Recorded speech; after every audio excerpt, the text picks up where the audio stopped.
బుద్ధి మారాలంటే వాళ్ళకి ఇప్పుడే మోక మీద దొరుకుతారు. ఇప్పుడు ఇప్పుడు తప్పించుకున్నట్టు ఇంకా 3 ఏళ్ళు మళ్ళీ దొరకరాలు.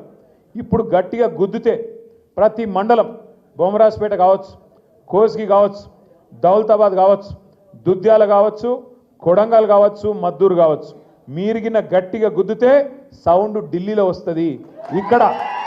ఇక్కడ స్విచ్ చేస్తే, ఇక్కడ కొడంగల్లో మీరు స్విచ్ చేస్తే లైట్ రాహుల్ గాంధీ ఇంట్లో వెలుగుతుంది. అర్థమైందా?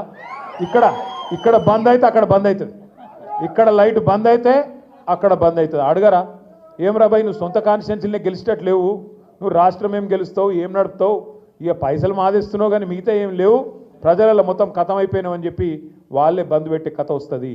దయచేసి మిమ్మల్ని కోరేది ఒకటే, ఈ బాకీ కార్డు ఇంటింటికి తీసుకుపోండి, ఇంటింటికి పోవాలా. అదే మీ అస్త్రం. మీరు వేరే పాంప్లెట్ కొట్టే అక్కర్లేదు, మీరే ఇంకోటి ఏం చెప్పే అక్కర్లేదు. కాంగ్రెస్ వాళ్ళ మోసమే మీ అస్త్రం అవుతుంది, యాది పెట్టుకోండి.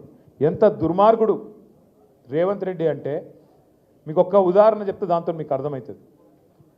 ఆయనకి ఏమున్నదంటే ఎంతసేపు ఈ 5 ఏళ్లలో పైసలు ఎట్లా సంపాదించాలి, తిరుపతి రెడ్డి లేకపోతే ఆయన కుటుంబం అంతా పంచిచ్చిండు మంచిగా. కలెక్టరేట్లను కూడా పంచిచ్చిండు.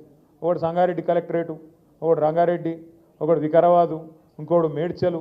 భూముల దందాలలో పడ్డారు అందరు. ఒకటే పని, ఇంకో పని లేదు పాడలేదు, కమిషన్లు, భూముల దందాలు. ఎంత దుర్మార్గుడు అంటే ఈ కమిషన్ల కోసం, పైసల కోసం మూసీ ప్రాజెక్టు చేస్తాను మొదలుపెట్టిండు. మూసీ ప్రాజెక్టు 1,50,000 కోట్లు, 1,50,000 కోట్ల రూపాయలతోని మూసీ ప్రాజెక్టు చేస్తాను మొదలుపెట్టిండు. మొదలు పెడితే మొత్తం వాళ్ళందరూ ఇల్లు కూడా కొడతాను మొదలైండు. ఇక 16,000 ఇండ్లు ఉండే పేదవాళ్ళకి బుల్డోజర్లు పంపి వాటి మీద పెయింటింగ్ లేసులు మొదలుపెట్టారు. వాళ్ళంతా లైన్ కట్టి మన తెలంగాణ భవన్కు, మన పార్టీ ఆఫీస్కి వచ్చి, అన్న మీరే మమ్మల్ని కాపాడాలంటే మేమందరం పోయినాం, చూసినాం.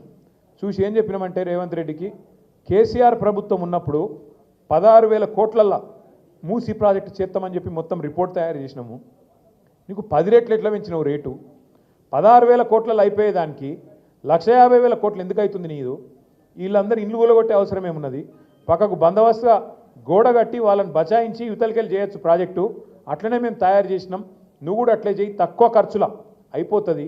నీ దగ్గర పైసలు లేవు అంటున్నావు, ఏది అడిగినా కూడా పైసలు లేవు, ఏది అడిగినా కూడా నాకు అప్పు ఉడతలేదు అంటున్నావు. కాబట్టి మరి తక్కువలో చేసే అవకాశం ఉంటే ఎందుకు వేస్తున్నావు అని చెప్పి లొల్లి పెట్టినాం. లొల్లి పెడితే కొన్ని రోజులు బంద్ పెట్టినట్టు పెట్టిండు. ఎంత కిరాతకుడు అంటే ఇవాళ ఏం చేసిండు ఎరికేనా? ఎప్పుడన్నా వాన పడితే ఇట్లనే 1908లో, ఈరోజు కాదు, 1908 అంటే 117 ఏళ్ళ కిందట హైదరాబాద్కు వరదలు వచ్చినాయి మూసీలో. అప్పుడు నిజాం ఉండే. నిజాం ఏం చేసిండు, మళ్ళీ ఎప్పుడు ఇట్లా రావద్దు హైదరాబాద్కు వరదలు అని చెప్పి ఆ మూసీ మీద 2 చెరువులు కట్టిండు పెద్దవి. గండిపేట అంటాం చూడు మనం, ఉస్మాన్ సాగర్, హిమాయత్ సాగర్, ఆ 2 చెరువులు కట్టిండు. కట్టి ఎందుకు కట్టిండు? అవి బ్యాలెన్సింగ్ రిజర్వాయర్లు అంటారు వాటిని. పైకి వెళ్ళి వరద వచ్చినా అందులో ఆపుకొని, నీళ్ళు ఆపుకొని కిందికి మెల్లమెల్లగా ఇడ్చుకుంటూ పోతే కిందికి సిటీ మునగది. అంటే ఏం చేయాలి?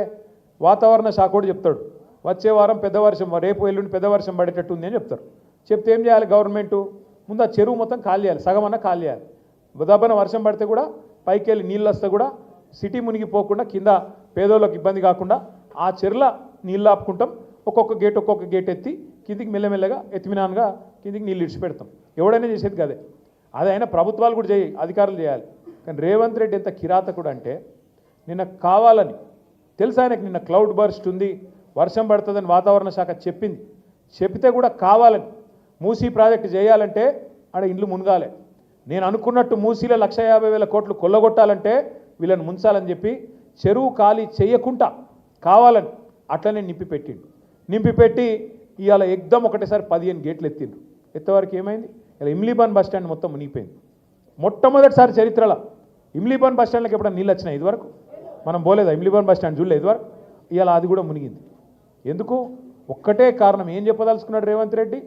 మీరు మూసి అద్దంటున్నారు కదా, నేను చేయాలనుకుంటే ఇక చూసినావా పేదోళ్ళను ముంచి ఇడికెళ్ళి ఎలగొట్టి అట్లనన్నా చేస్తా అనేందుకు ఇలా అంతా కిరాతకంగా ప్రవర్తన చేస్తూ ఉన్నాడు. నేను మిమ్మల్ని కోరేది ఒకటే, గుర్తుపెట్టుకోమని చెప్పేది కూడా ఒకటే. మీకు ఇవాళ మొత్తం 90% పని పూర్తి చేసిండు కేసీఆర్. శ్రీశైలం దగ్గర నీళ్లు తీసుకొని మొత్తం రిజర్వాయర్లన్నీ పూర్తయినాయి.